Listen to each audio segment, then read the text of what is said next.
I also feel similarly about this. Am I audible doing this? Yes. Okay. Sure. Why don't we do that? Self-intros. Why don't you start? All right, yeah. So I'm Justin Kuiper. I'm the narrative lead on a game called Idle Manager. Co-designed that game as well. It's, I guess, a business simulation game set in Japan. Possibly germane to this. And I feel like, Hi to everybody, my name is McKenzie, better known as patio11 on the internet. These days I'm on semi-sabbatical, but I mostly do this write about financial infrastructure. I actually have done game development twice in my life. Once was a billing game called Stock Fighter, which was a simulation game about trading in the stock market using API calls and Excel, which is attempting to identify programming talent rather than being a fun game, but it's a fun game to make people do work for free. And then so speaking of business simulations in Japan, I worked for a payments company which had a product to do invoice reconciliation.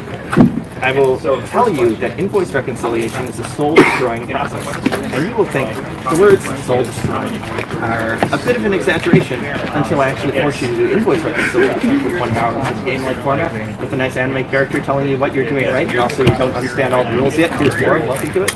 And by the end of it, you will agree, this is soul-destroying. I should buy anything that lets me never do this again. So, but it's not officially a product of the payments company. I would say that is a great piece of content marketing. A little bit. I broadly think that people underuse games as content marketing, both for companies, also for ideas.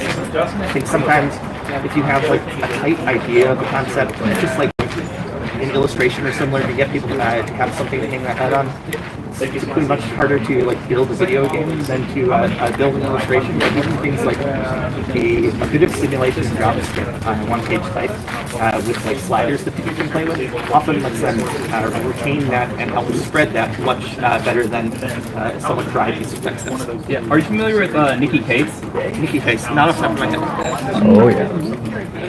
Yeah. So Nikki Case made a game that is basically about simulating. Yeah, so it's about game theory, and it's what is the best strategy for iterated prisoners dilemmas, cooperation versus defect, and basically looking at introducing the idea of reciprocating or mirroring other people.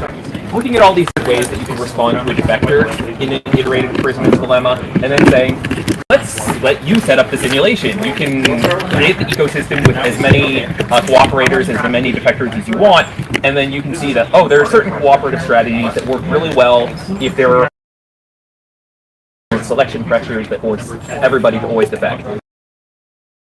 Interactive web page that I think is great for illustrating that concept.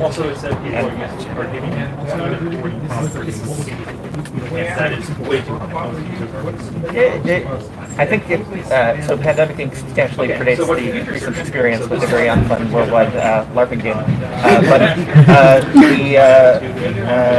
was good at raising awareness. Maybe less good about teaching people intuition stuff with accounts. I think, and I'm blanking on the name of the author and the name of the site. Interested in, say, housing discrimination. One way to learn about housing discrimination is to read a lot of academic papers and some pretty boring books and get sociology. Another way is to go to a particular website which explains the Schelling theory, which is apparently a famous. Okay, same person. So we will get the URL for you from that later. But essentially, it's a way for you to play with sliders and why is this problem so hard societally? It turns out there's a small amount of people with strong preferences. That preference tends to replicate in kind of crystalline ladder structure throughout all society, using nothing else but this toy model that he gradually introduces you to. As people just observed, I could not remember the name of the person, but I also know his name Schelling here because there's a lot of Schelling a lot, and because I heard it yesterday, but I would remember those funny cartoon heads and the imitation of them probably enjoy. Can I give another example? Yeah, I feel like you would benefit way more than I would, but I'm not sure. I'm going to pass on it for social series and I'll try to speak louder. Thank you. Japanese salary man skills. That was the real thing. Sorry. Do something like 4x the amount of GPU. I'm becoming aware that increasingly I have some formative video game experiences that some people did not experience due to the passage of time. One of those formative video game experiences was called the plague bug in World of Warcraft. For those of you who weren't around World of Warcraft, there was a particular boss that had a particular ability that was supposed to, do the usual things that boss abilities do to people in role-playing games. So very quickly. But due to a programming error, a very odd sequence of events could cause the plague to leave the area the battle was supposed to take in and travel everywhere in the world. Now, in a preview of coming attractions, once there was a plague escaped, some people were like, you know what is the coolest thing I could possibly imagine for this? Spreading it everywhere. So there were like briefers, etc., and the CDC got involved with Blizzard Entertainment, an absolutely true story, and they said, this is amazing! You have an agent-based simulation of an actual plague in progress. We don't! Could you please give us the World of Warcraft thing so we can examine this plague that, unlike most plagues in the world, doesn't actually kill people? Can we get you to issue software updates to the plague so we can try different scenarios? And that part Blizzard Entertainment was like, oh gosh, got a here. And hopefully you would think that the CDC invested something in systems after this, and there are people who have more knowledge about that question than I do who might be at this very event. So seek them out. I feel like you are actually uniquely qualified among people at this event to talk about responses to plagues, but perhaps that is a conversation for another day. Let's keep it light and keep it to video games. All right. Yeah, I was going to say, on the topic, out of curiosity, did anybody here come to my Let's Online talk about narrative design? Okay, so few enough people that I can repeat an anecdote. So I think on the subject of using game systems to illustrate points, if you have something to say about the world and how it works, one of the things that can happen in Idle Manager is the people that you manage can get into cliques and bully each other. You basically have to play HR. You have to decide, how do we resolve this dispute between people that we are managing?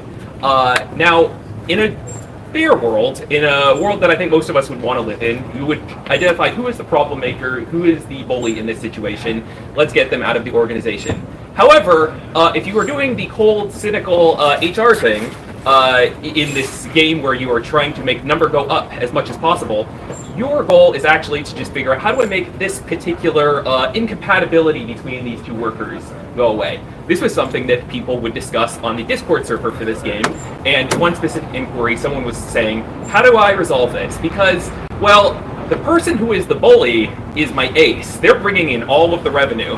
This other person who is getting bullied just joined the organization. It will be no small thing to, we can get rid of them without a significant impact to our bottom line. And this person basically came to the decision, well, if my number is to make number go up, then I should hold on to this person who is valuable to the organization in numerical terms that the organization can easily understand. So, bye victim, sorry, this is how it had to go. I think that this is sort of a commentary on how things can work in real workplaces. This was not necessarily a conflict that was... The system was built with the understanding that these things might emerge from it, and it's one of the things that I like is having the gratifying experience of seeing people engage with this system and being able to say, yes, you discovered the point of the game. By the way, this is non-normative. So, So, I have an anecdote there. The most emotionally affecting thing that ever happened to me in a video game, about 15 years ago, when I was playing a game called This War of Mine, which is... it's set in a not quite Bosnia-Serbia situation, and on the surface it's like, okay, this is a very bleak story of people trying to survive under terrible resource constraints in the middle of a geopolitical conflict where you're not role-playing as soldiers, you're role-playing as someone in this city under conflict.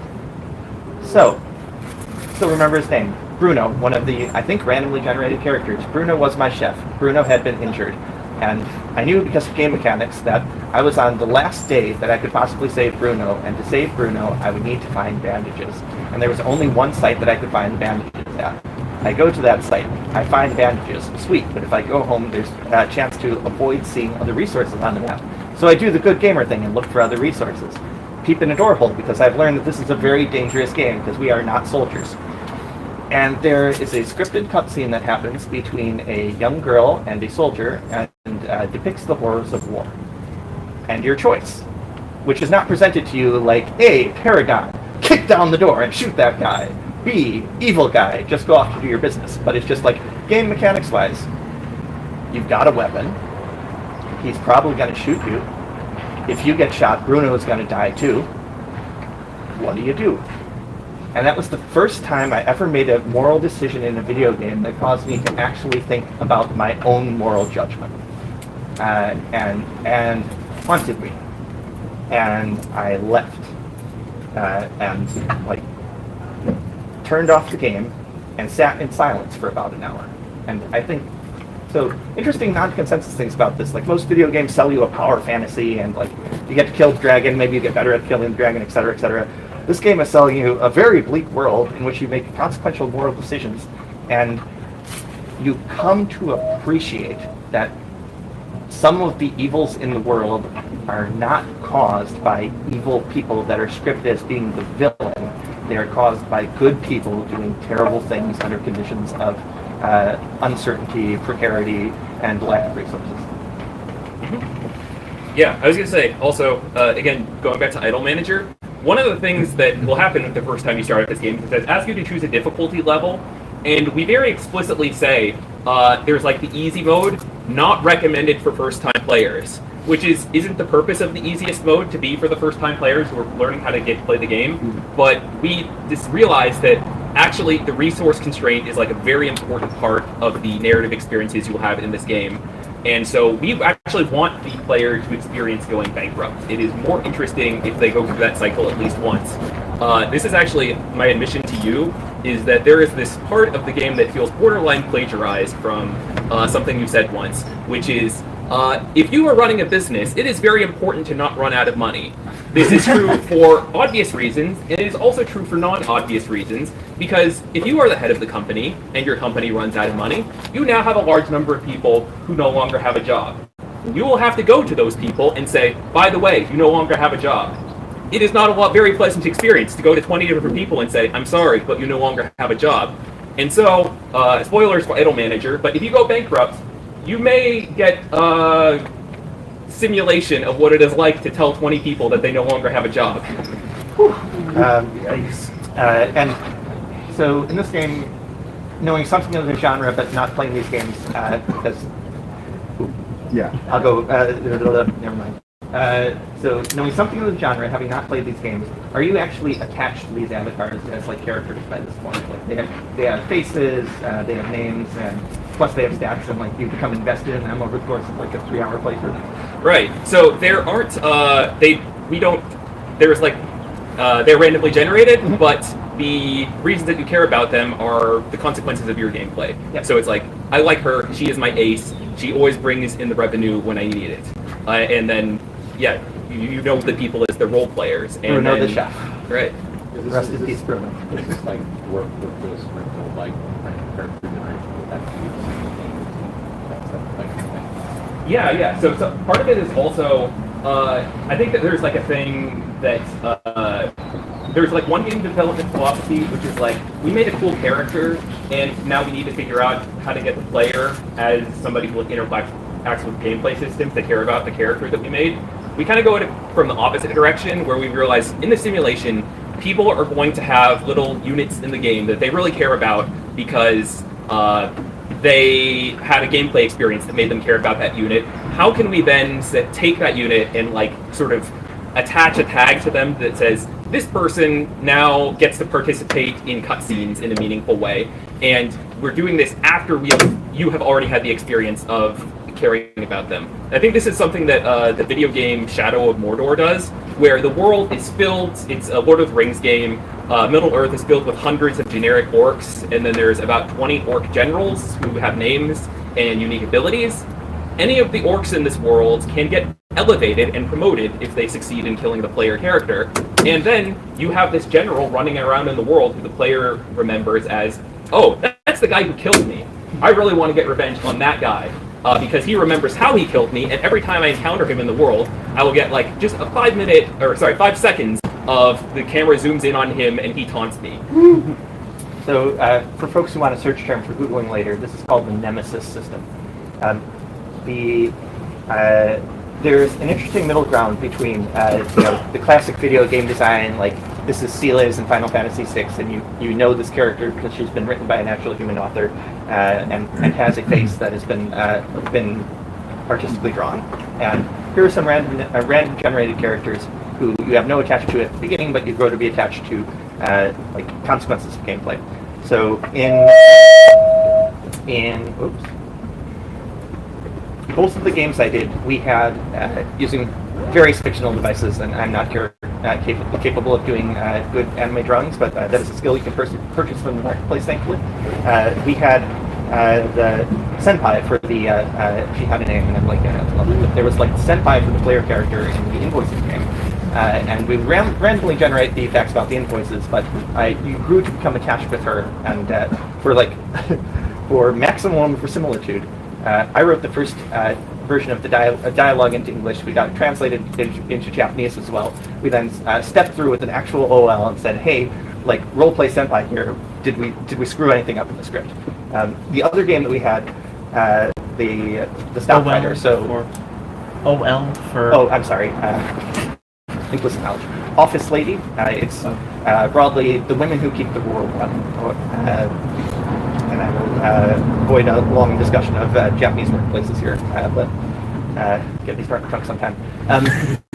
The other thing we did in Stock Fighter was we needed a plausible variety of companies for the players to trade, and we didn't want you to feel like you were just trading stock number 1, 2, 3. We'd give them names, but we also wanted characters in the dialogue of the story to give you like a motivation for trading, Mines of Moria Mining Company, and randomly generated those. But like find the random generation algorithm that will occasionally drop out Dwarves of Moria Mining Company. Game design principle. Anyhow, the characters we modeled off things that we thought many of our players would have heard of in real life, but as an artistic choice, just changed them enough so that people are familiar with the term X-speed, like when you're like this is clearly someone who is recognizable in the real world, but you are going up to the limit of copyright laws, and et cetera, et cetera. It's also like a winking in joke in some communities. So with Donald, for example. Yeah, with Donald. And so instead of having like an agent of the SEC instruct you, the trader, to do this thing, we had the Committee for Exchange Security. And the Committee for Exchange Security was going to throw you in jail if you didn't do level 6 well. And then we had another thing like ripped from the headlines of Bill Ackman and the other guy. They were two hedge funders that were in a fight with each other, and we turned that into a level and basically just like palette swapped out the names, and then they were in a fight over Herbalife, which is a real company.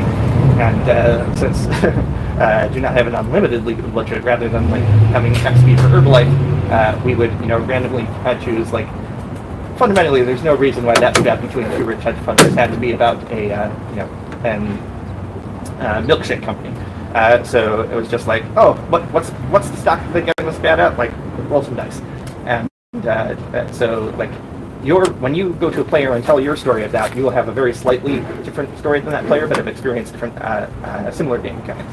Which I'm sorry, I'm monologuing. Can I monologue for like 1 second more?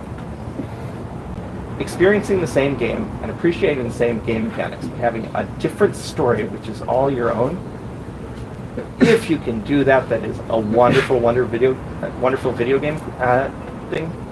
Breath of the Wild, A++ game in many respects. The only thing I ever tell people about you should play Breath of the Wild is like the particularized journey that my Link with a bunch of mushrooms and a bunch of sticks in his pocket did on one particular quest to save a childhood friend, and how I died and I needed all like every mushroom plus like, and then the punchline of the story is, and I had no more weapons, and I threw a stick at the guy and it hit him in the eye and it killed him, and I thought this is the best game ever.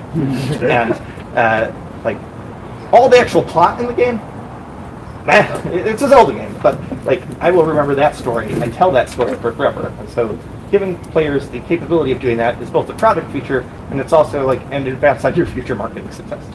Yeah, I would say that my Breath of the Wild story is about a hapless guy who thought it would be a great idea to take a spherical bomb, chuck it up a hill and then watched it roll downhill. That way, he learned an important lesson about why the game contains a cube-shaped So, which is interesting here, because sometimes, like, the enemy is physics and the consequences of your own decisions. But sometimes the enemy is this guy who is like the author of this world and has a story he wants to tell. And if physics don't tell that story, change the physics on the fly. Have you ever cheated against the player intentionally with this storytelling algorithm?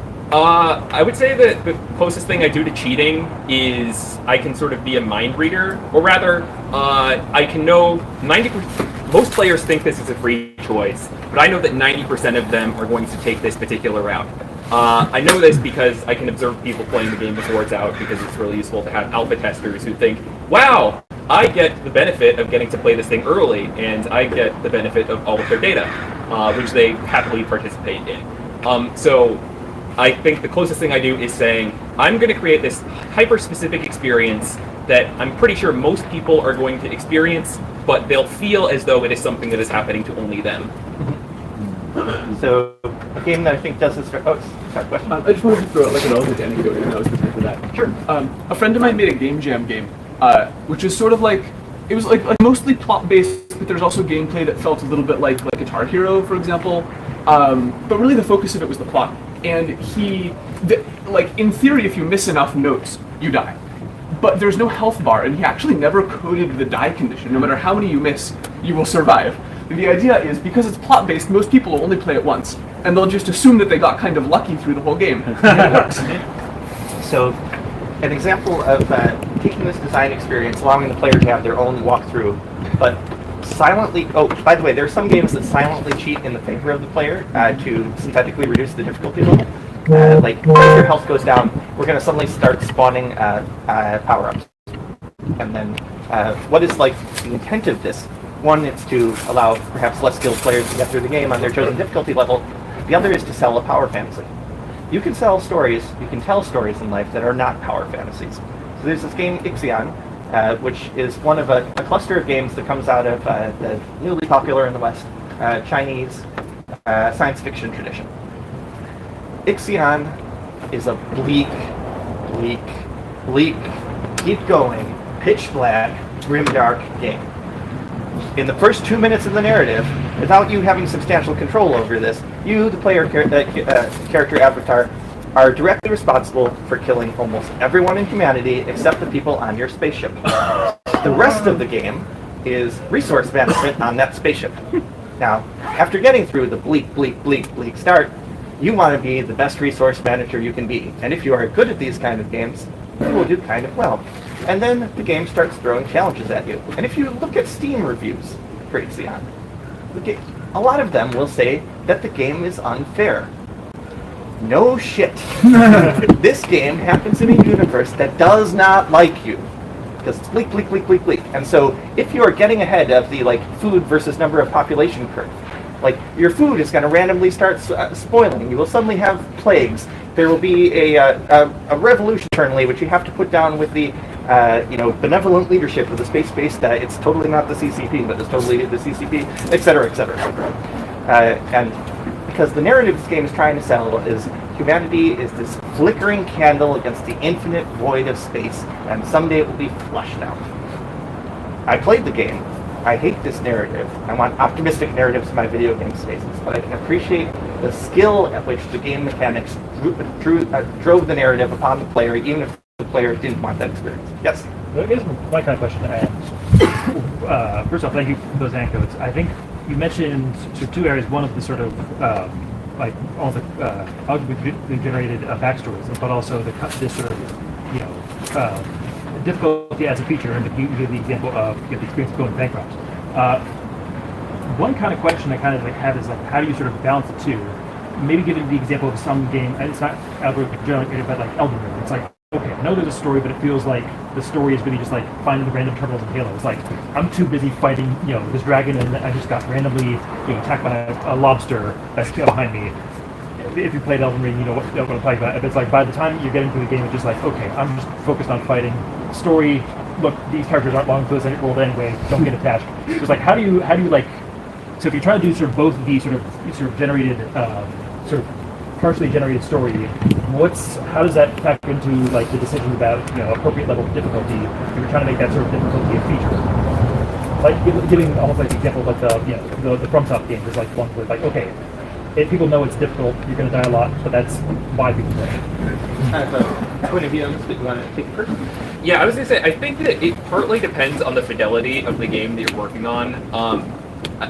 Maybe this would lead us on another tangent, but I'll just mention it to mention it. There's a video game called Wildermyth that is similar to the game that I work on, in the sense that it has a bunch of like little narrative stuff that can pop up along the way, but because there's such a large volume of it, the reason it exists at a large volume is because it's a relatively low fidelity game. Not to say that it looks ugly or has pixel art.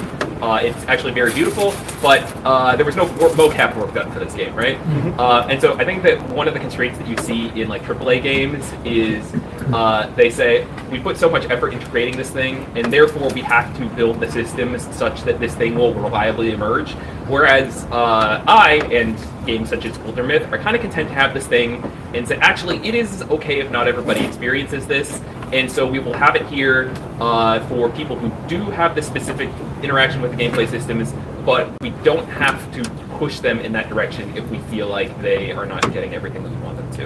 And to make one elaboration on this, there is a video games considered as software products and video games considered as artifacts created by profit-seeking corporations thing that is often unappreciated by players. Like there's an actual design document which has constraints and you have a budget. And one of the rules in Hollywood about set design is make sure your budget gets on the screen, or else there was no purpose of doing it. For companies like Blizzard that have almost an infinite amount of money to throw at the game, they can like dial it up in places. Even they struggle under this constraint. But for people who have if you can afford 3 set pieces in your game, and the set pieces are important to the player having what you consider the best experience in the game. Hypothetically, maybe one of those set pieces includes like you blowing a lot of money on a famous voice actor for marketing reasons. Then, you kind of have to railroad the player into experiencing those, and so they get less agency around not. There is a technique in a lot of fields where you can give someone the appearance of having agency while also removing it from them. It's called the magician's choice, and that's a good search term. You can give someone what looks like a free choice between 2 things. They feel like I'm exercising agency, and I pick B, and then give them fundamentally the same outcome anyway. Or in video games, sometimes it's use the same assets for the outcome, but make sure they experience the assets anyway. Yes, you're mine. So I'm really interested in video games as like social systems and the ways that they spawn social interactions. And so as we talk about how do we manage player experience, basically, how do we provide the player a path to go down or do we make it hard enough for them, easy enough for them? I'm curious how you think about that with multiplayer games. I think about something like Helldivers, for instance, which has been the big story this year. Mm-hmm. And they have literally there's one guy named Joel at the company who just kind of comes up with now all the players are going to be attacking this planet and their goal is to do this, and it's a collaborative thing. But how do you think about that kind of thing where it's a massively multiplayer experience and you're trying to figure out how do we create the kind of questions you're talking about now, but not in a single player mode game, but in this kind of very chaotic multiplayer system? So I have a responsive answer for this that is increasingly old, and so the wonderful thing about great old resources, if you haven't seen it, it's new to you. Ralph Koster wrote a book called The Theory of Fun, and in it he talks about a taxonomy of 4 player types, which he observed in multi-user dungeons, which are a game that are sold now that many attendees of this conference will never have heard of them, but kind of the first time we put a bunch of people in a simulated world together, what happened? And he observed that the types of people who played computer games in the 1980s would split into broadly 4 player archetypes. There were, achievers who wanted to beat the game, see what there's, beat the game, solve the challenges you put in front of them. There were explorers who wanted to see everything the game had to offer in terms of story and assets and interesting systems. There were socializers who didn't really care that this was a game. It was just it had a chat box. Get in there, you're a dwarf, I'm an elf, whatever, type to each other. And then there were killers. And killer's utility function was, there are other people in this game I could make their life miserable. That's fun for me. He gave us the World of Warcraft example. Yeah, and so he writes extensively about how you balance game design such that you can keep 4 populations with very disparate needs in here. And this was before we had access to social technology that is, maybe we could scalably profile people based on their behavior.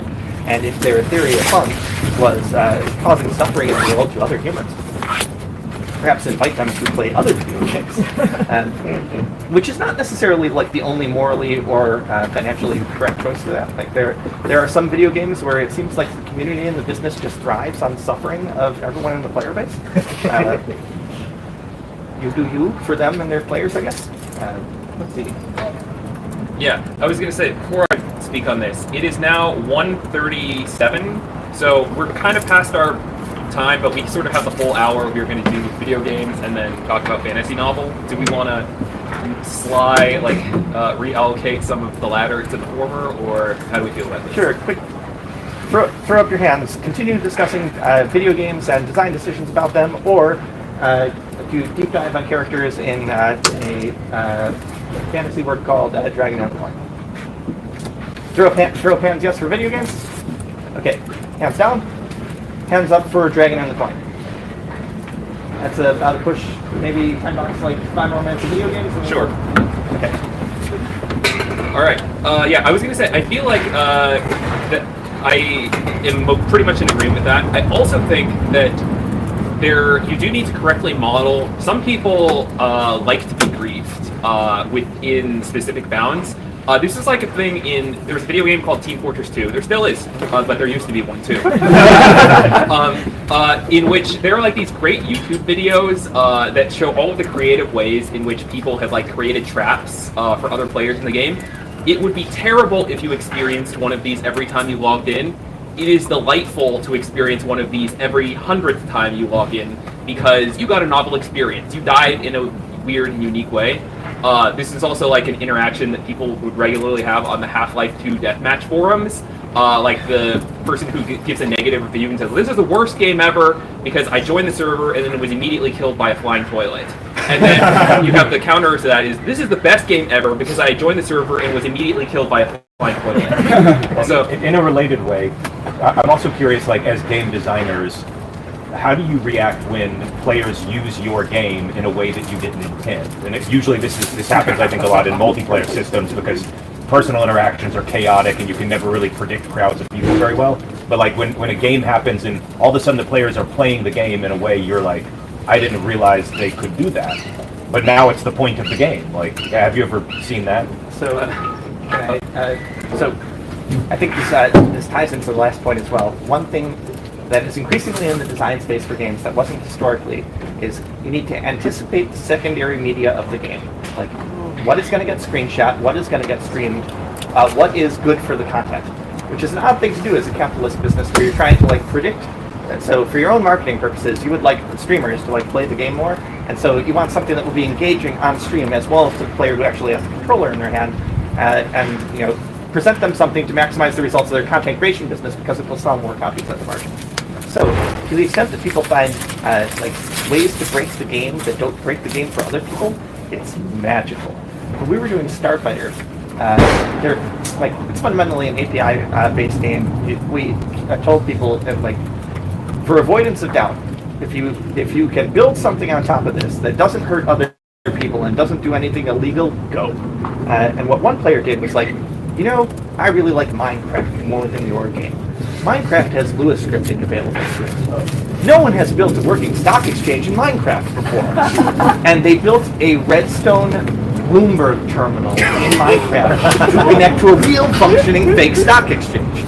And was I annoyed that they had like broken the purity of my game and totally ignored the fictional story, and also, by the way, totally broken my business model? Like, no, that was excellent content. I was retweeting everything inside for the next 7 weeks. Yeah, I guess this is not germane to multiplayer, but within the first few days of Idle Manager getting its 1.0 release, somebody discovered an interface bug that allowed you to assign employees a negative salary. When people are paying you for the privilege of working at your company, this trivializes a large portion of the game. And This is shockingly true to life for Jeff. It literally happened. no. So there. Anyway, somebody posted like idle manager speed run like 1 hour 48 minutes, and it's like, oh, that's interesting that somebody engaged with the game in this way. I'm glad that this cultural artifact exists. Also, I don't want this to be the game that people get when they download on Steam. Let's push out a patch real quick to adjust that. I'm a little bit delighted that somebody made that video and it exists on the internet. But also, I don't want that to be like the normal experience. There was a funny anecdote for this for Stockfighter in the beta, I guess alpha testing for the game before it was live. Someone discovered one of these like things that trivialized a particular challenge, but it trivialized it in a way where the behavior of the AI agents in the system went very degenerate very quickly in a way that was funny. So there was a momentum following bot, and if you like did a particular thing, like multiple momentum following bots would cascade off each other in a way such that they momentum created this dock to infinity, which totally has not anticipated anything. Anyway, so someone did this, and it trivialized the level they were playing at the time, and so patched the momentum following bot, but kept the old version of the momentum following bot around, and made a new level where it was explicitly like, you know, a dirty manipulative thing you could do in the stock market. You could spoof other people such that those like idiot chipmunks would like go to infinity off of this. That is your job for this level with the old like bugged version of the bot. And so like bracket the degenerate behavior in a place in the game where it works, and then like keep the improved behavior, which would have been tough to do post-release. But the nice thing about video games these days is release is kind of a fuzzy concept. You know, you have an extended early access period, which we all know is like kind of real, and then there's a release date. And then for, you know, web developed games, it like if we hadn't run out of money, long story, Stockfighter would still be running in substantially the same format today, and it would just be like more content added to it and more systems rather than a day at which we stopped doing things. Do we want to? Shall we segue into new games? So yeah.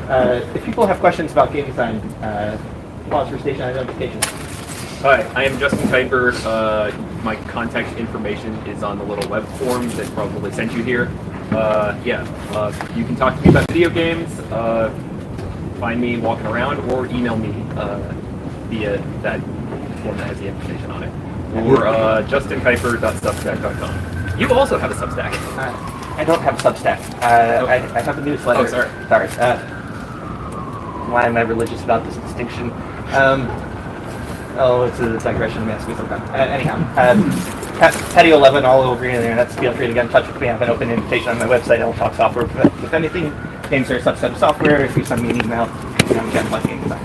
Thank you very much for attending the first talk. Anyone who wants to run out, you have social permission to leave explicitly, even though you have implicit social permission to leave at any time, which is me to you. The dagger and the coin. Do you want to set this up?